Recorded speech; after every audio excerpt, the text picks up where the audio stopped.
Hello and welcome to Tuesdays with Tim Camp. Last week, the Eastern Oregon football team is coming off a 48-24 loss at the College of Idaho, and we're here with head coach Tim Camp. And coach, time of possession was a very key stat in Saturday's loss to C of I. What factors led to such a disparity as the Yotes had the ball for over 40 minutes? A lot of things led to it. Not executing game plan. A lot of things. But when you're a fast-paced offense, if you score fast, or if you drive the field and then come away with no points, I think that's a big indicator that the other team, who is not a fast-paced offense, but they continue to get third downs. They created where we weren't able to create. So I think a lot goes into it, but at the same time, during the course of the game, I think that I could have done a better job of managing. Once we drove the field, not once but twice, and didn't come away with any points, that created our defense on the field for a long time. And we had an inability to get to the quarterback, which allowed them to move the chains and to be able to keep their drives alive. So I think that at the end of the day, being a fast-paced offense, either score fast or it creates issues for you at times and gives you that lopsided number sometimes. But at the same time, I really feel all the way through the game, you're down by 10 points. And, we're a fast-paced offense. We can score at any time. And it didn't work out that way. But at the same time, I thought our kids continued to play. I thought that going into it, I probably should have ran the ball just a little bit more, but they weren't taking anything away from us in the passing game, either. So it's just being able to make plays when they're there on both sides of the football is going to be huge moving forward. Well, you talk about the big play offense, and a lot of that comes through Brenden Kelly, who can score at any moment. He amassed another program record, this time breaking his own record of 281 yards receiving. He also set a new single season and career receiving yard records. So, Coach, what can you say about Brenden, and do you think he's the greatest EOU receiver of all time?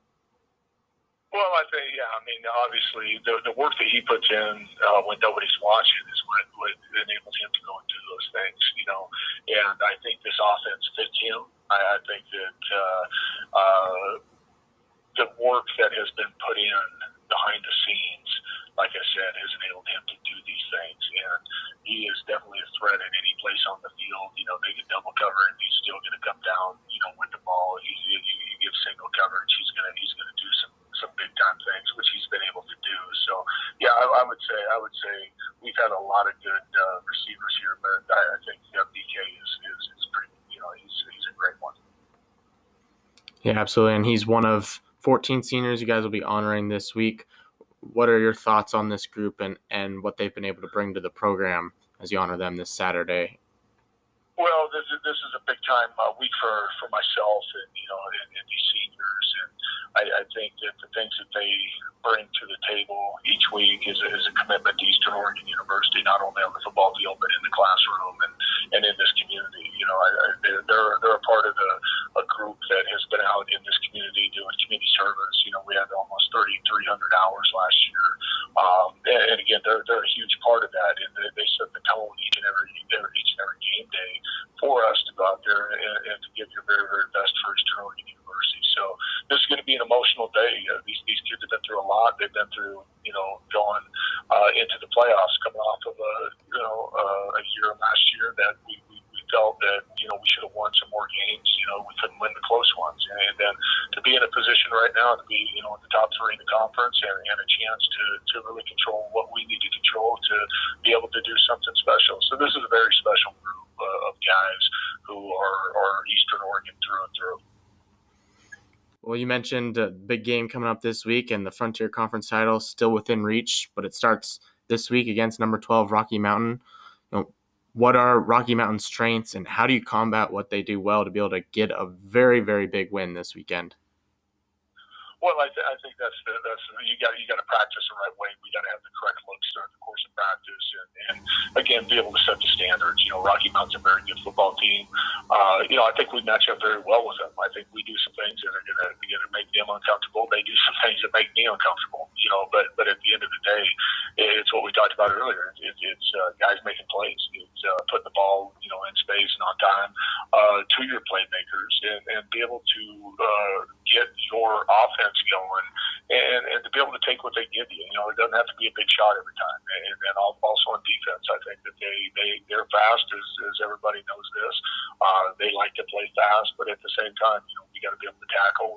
We got to be able to cover, and those are some of the things that we started on again on today to be able to go out and do the things that we do. We're not going to change what we do. I really believe that our style of football in this conference is great now. But at the same time, you got to be able to make the plays, and to slow Rocky Mountain down, they went for 42 unanswered points against a good Montana Western team this last week, and those are the things that we got to be able to do. You're going to have to weather the storm a little bit, but it is senior day here at Eastern, and I know our kids are going to be up and ready to play, and it's going to be a great game. And the team that blocks better and tackles better, they're going to be the team that comes away with the win. Yep, a lot of times it just comes down to those little things. Well, Coach, it's going to be exciting game. Senior Day this Saturday, November 3rd. It's going to be an hour earlier kickoff, 12 p.m., so be sure to get to Community Stadium a little earlier against Rocky Mountain. And, Coach, thanks again for joining us, and good luck this weekend here at Community Stadium. I appreciate it, and please come out and support these seniors. They've meant so much to this football program and this university, and it would be awesome to see everybody out there supporting these guys.